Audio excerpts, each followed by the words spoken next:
Hello, dear friends. Shabbat Shalom. I'm Mark Golub. How are all of you doing? It's always a treat to get the chance to end the week together with you. And I do hope you're all doing well. And I hope you're not stressed over the election results, no matter whom you voted for. And I know the Trump administration is filing legal challenges. Both parties had teams of lawyers ready to challenge the vote, no matter who seemed to have won.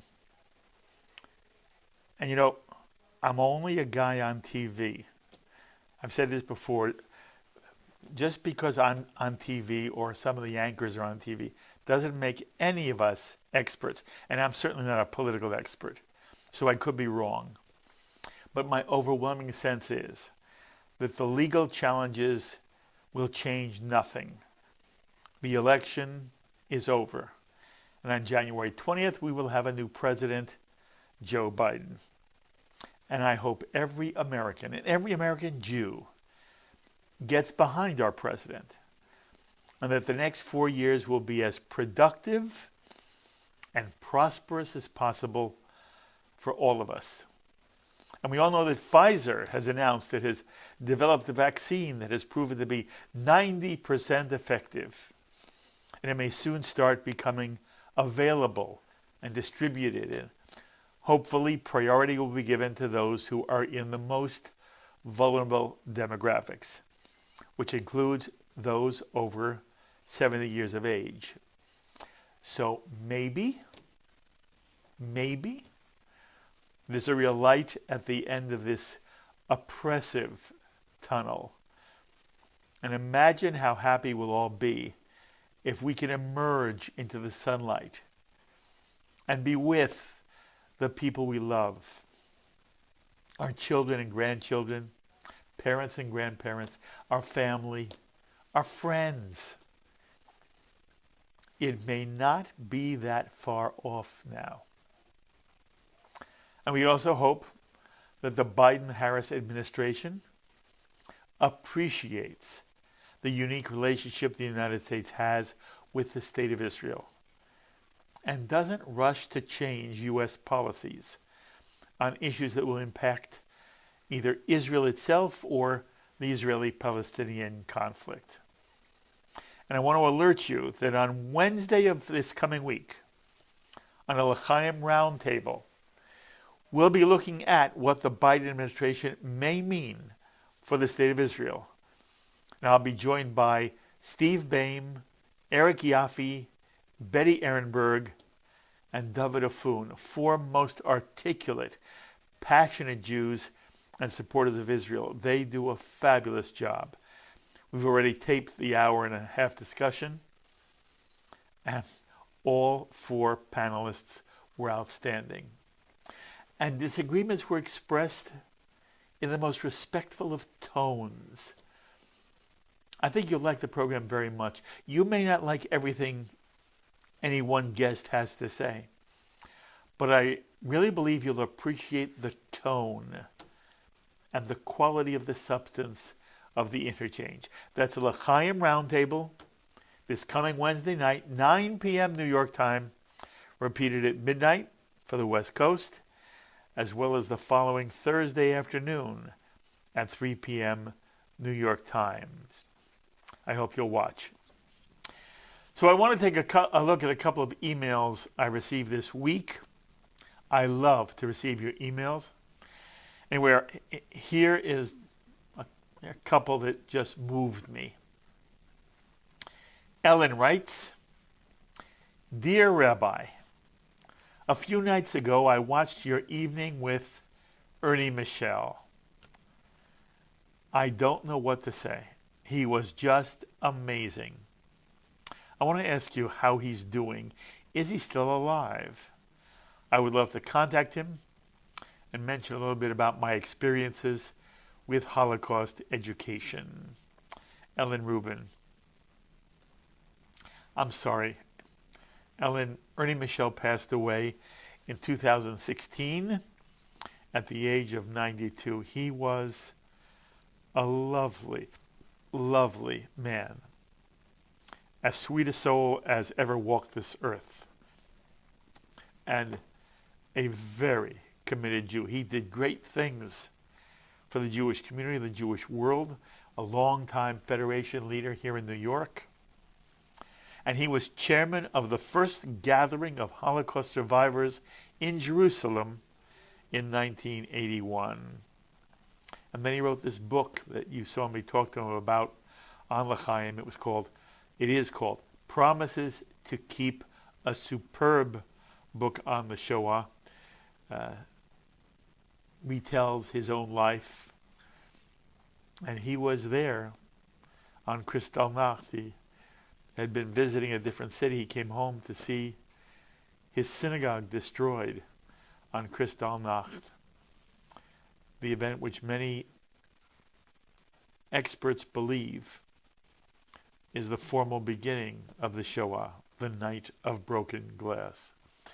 Anyway, Ernie was on L'chaim and with me many times on radio, on TV, and he was one of my favorite people in the world, and I miss him very much. So Ellen, I'm glad you wrote me and I had a chance to speak about him.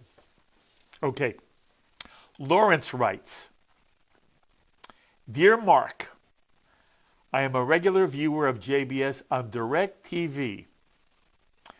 By the way, we're on DirecTV nationwide, channel 388. So Lawrence watches us on DirecTV.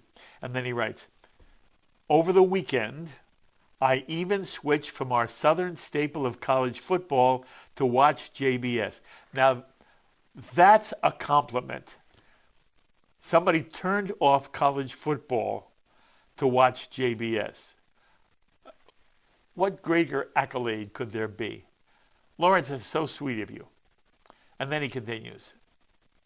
This week has been very special with interviews regarding Kristallnacht, Veterans Day, and the Holocaust. I appreciate your comments regarding the importance of strong USA political support for Israel. I have a brother who made Aliyah 35 years ago. My mother and I visited Israel in 1995, and it was an eye-opening experience. Please know how much I appreciate your work. Sincerely, Lawrence Mink. And Lawrence, that's a very sweet email, and I appreciate all the things you said. And it is true that I really hope that people appreciate what we have in America, and that also appreciate the state of Israel. Then I received a very thoughtful email from Dr. Richard Levy of Washington, D.C., who writes, Dear Rabbi, greatly enjoyed your interview with the captain. Now, he's speaking of Zach Iskol, who we interviewed because it was Veterans Day. He makes reference to that in a moment. And Zach Iskol is an incredible human being. He joined the Marines, and Zach and I have a long personal relationship. I was the rabbi at his bar mitzvah. I was the rabbi at his sister's bat mitzvah. I've been a long-time family friend. By the way, Zach Iskol is actually running for mayor of the city of New York. He was responsible for all the work that was done at the Javits Center during the initial outbreak of COVID-19. He's a tremendous administrator, has done fabulous work with the veterans after he came back from Iraq, and he feels very strongly about taking a position of leadership in New York, and he's going to be running for mayor of the city of New York. So that's Zach Iskol. Anyway, the letter goes on to me. How appropriate to talk with him, with Zach, on Veterans Day. He's an incredible person, a credit to the Marines and our country. The fact that he is Jewish is even better. One comment he made really touched me. He mentioned that the fellow Marines he served with were the most incredible people he ever met. I agree. I attended New York University and had wonderful fellow students. Yet when I was in the Army, I too met the most dedicated group of men, dedicated to our country, not to money, not to glory, but doing what should be done to maintain us all in safety. We are so blessed to have an armed forces that sacrifice so much for our collective well-being. As far as being Jewish in the military, that was one more bond between me and my fellow soldiers. As soon as I entered a post, it seemed that Jewish soldiers sought each other out and became family even after meeting each other for one day. It was a group within a group. Many young people seem to miss that. All Jews are family, no matter where or when. I was in Israel several years ago by myself. My wife wasn't able to come on that trip. It was Passover, and I was sitting alone during the week, not a Seder, in a hotel in Tel Aviv. A young man came over to me and introduced himself. "Are you alone?" I answered that I was. He insisted I come to sit with his family. I told him I didn't want to intrude on their dinner. I was fine. "No, you should not be alone during Passover." And I joined them. I was part of their family. Probably a story repeated many times. Dr. Richard Levy, Washington, D.C. And I've said it 1,000 times. Jewish is all about being a part of a family, and being Jewish is all about people. Richard, thank you so much for that letter. That's all the time we have on this Gam Yachad, together during COVID-19. Please remember, you are never alone. I am with you. JBS is with you. All of us here at JBS are with you. We think of you all the time as we plan our programming, and we care about you deeply. So let me end by reminding you that if you have a simcha of any kind coming up in your family, or if there's someone who is ill, whom you'd like me to mention for a Misha Berach, or if there's a yortzeit, you have no synagogue setting in which that name can be read, please feel free to email me the information. I'll be honored to read it on JBS. Just send it to jbscommunity@jbstv.org.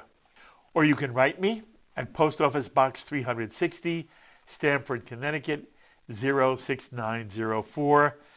And to reach me personally, it's Rabbi Golub at jbstv.org. And so until the next time, I'm Mark Golub, wishing every one of you a beautiful and restful Shabbat. Stay safe and be well, my friends. Shabbat Shalom.